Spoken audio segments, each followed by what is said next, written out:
Hello everyone, welcome back to Affinity for Commander, where as we start the new and exciting year of 2025, full of hope and joy, I thought it would be pertinent to look back on one of the good or bad decisions made in MTG. No, not that decision. That's going to take an entire other video to go over the implications of that decision. No, I'm speaking about the partner mechanic. As always, if you like any of the cards you see here in this video, make sure to make all your purchases through our lovely affiliate links in the description box below. It doesn't cost you anything extra, but really helps channel out a lot. And as always, all prices you see here in this video today are provided by the fabulous sponsor of our channel, the amazing cardmarket.com.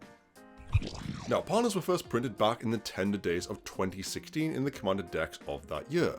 Each legend was 2 colours and came with the partner keyword, allowing them to be your commander alongside any other legend with the partner keyword as well. This immediately caused issues, which we will now go through, and for this entire video I want to be saying how this was a really good thing for Commander, and the problems it caused, and potentially how they can be solved. Now, starting off, having 2 legendary creatures, especially the legendary creatures from 2016 in the command zone, gives that player an immediate better start, as they now have access to another powerful card that other people just don't.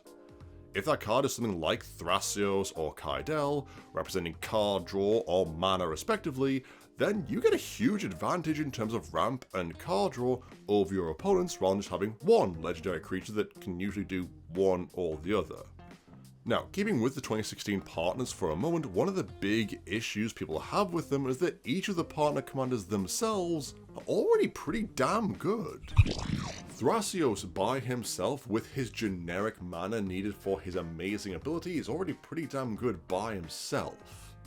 Equally, Akiri is already a very strong Voltron artifact deck with their static ability to get bigger and bigger the more equipment you put onto the battlefield. And Rayhan, giving pretty much every creature modular, as long as it's played properly, just lets you amass an immense amount of power on the board that never goes away. But combining them, that's when the power jumps significantly. Rayhan plus Ishaya leads from commander damage win being a viable strategy to being more of an inevitability. And now we're in 4 colours, with red weirdly not caring a lot about +1/+1 counters, so you just get to play all the best cards for that archetype. Or Akiri with Silas Wren.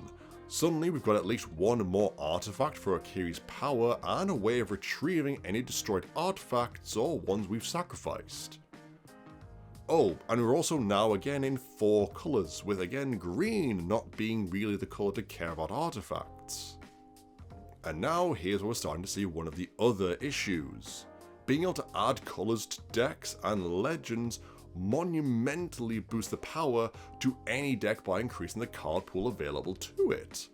Akiri isn't that bad in Boros, but being able to grab counter spells, kill spells, and cranial plating, suddenly that's a significant step up for that deck. Now, this was slightly repeated with the addition of new legends with the partner mechanic in the Commander Legends product. These, however, were all single colour legends, so didn't have as much of the problem as the 2016 lot, but still warped local metas and are still mainstays in certain decks to this day. Tivesh, Sakashima, Kodama of the East Tree, Rograk and Croc, just to name a few.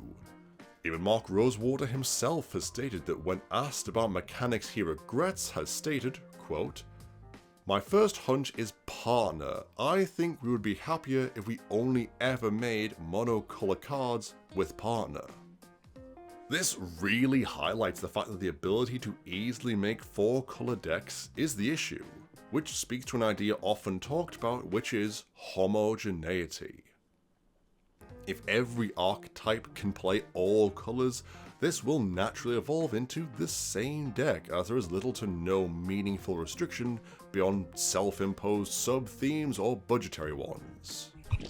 Now, these are definitive issues, but honestly, full disclosure here and complete transparency, I love these partner commanders and I love the colour combinations that they afford. Before we had more merfolk commander than you could shake a stick at, this was my combo for a banned merfolk deck and I loved it. It was great.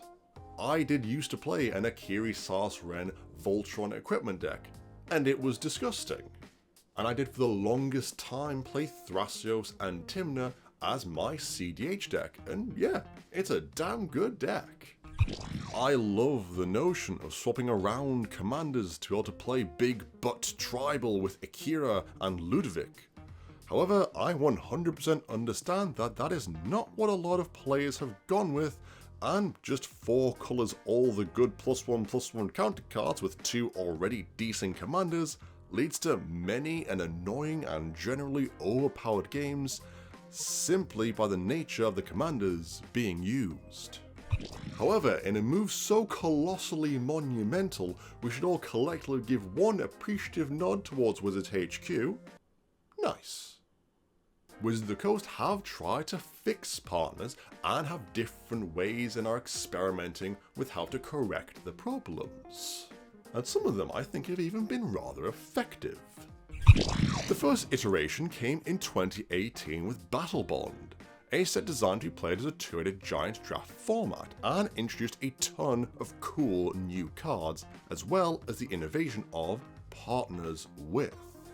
Now, 2 legends may only be in the command zone together if they have partner with the specific other legend.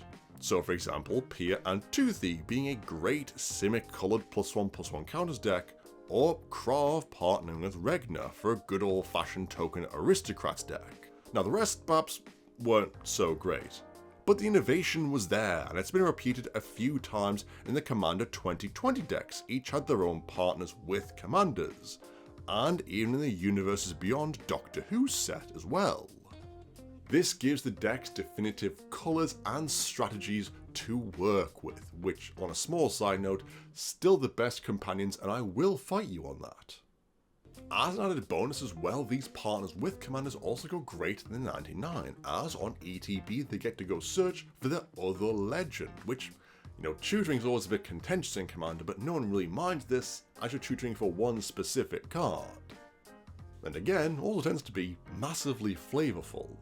But perhaps there is a nice medium to be found between, anything and everything goes, all the way to strict monogamy.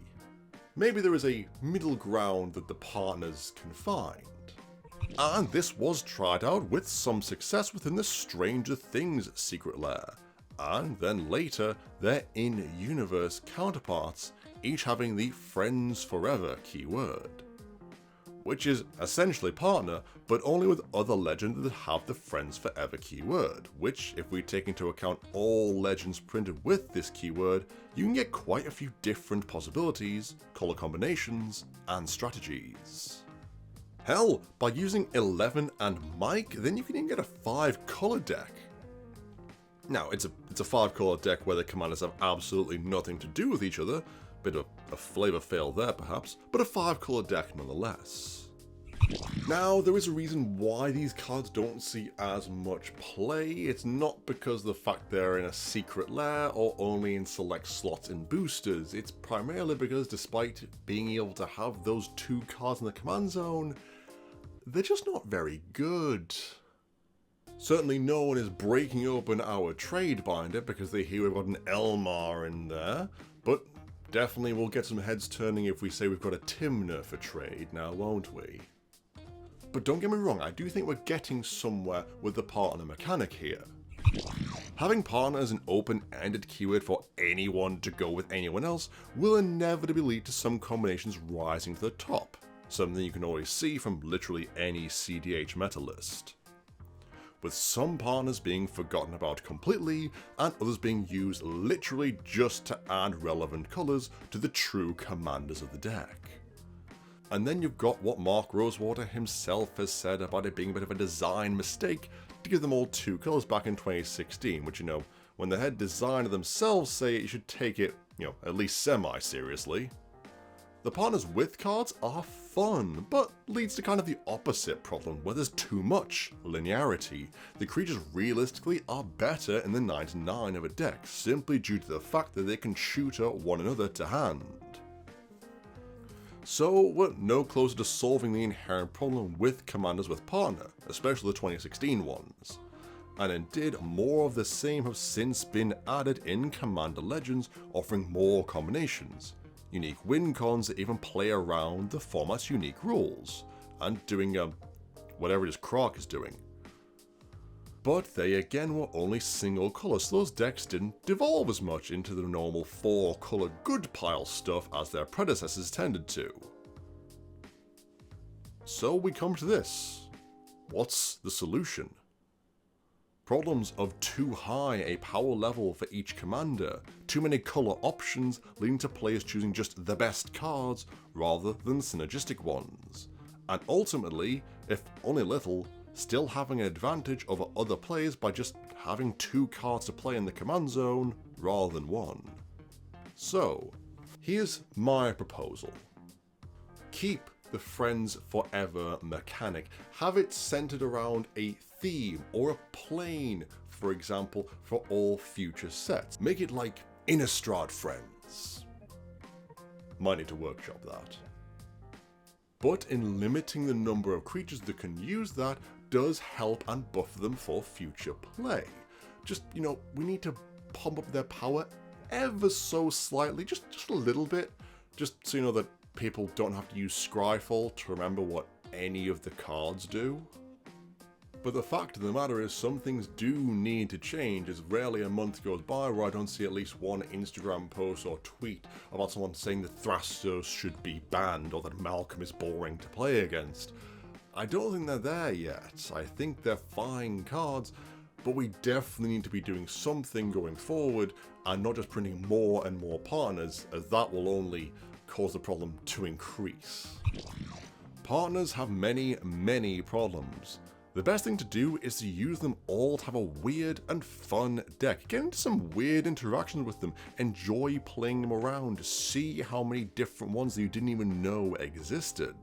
And make sure that one of your commanders isn't just the robot from Rick and Morty who passes the butter. You know the one. And that'll be it for the video, guys. Thank you so much for watching. What are your favourite partners to have in the command zone? Let us know in the comments below. As always, all Affinity for Commander content is made possible thanks to the support of our amazing patrons. You guys are truly awesome. If you too like to become a patron channel and get access to exclusive EDH related rewards, then be sure to check out our link in the description box below. You can also support the channel a few other quick and easy ways, liking this video, commenting, subscribing, and sharing it on your preferred social media platform. But that'll be it from me for now, guys. As always, I've been Alex, and I'll see you next time.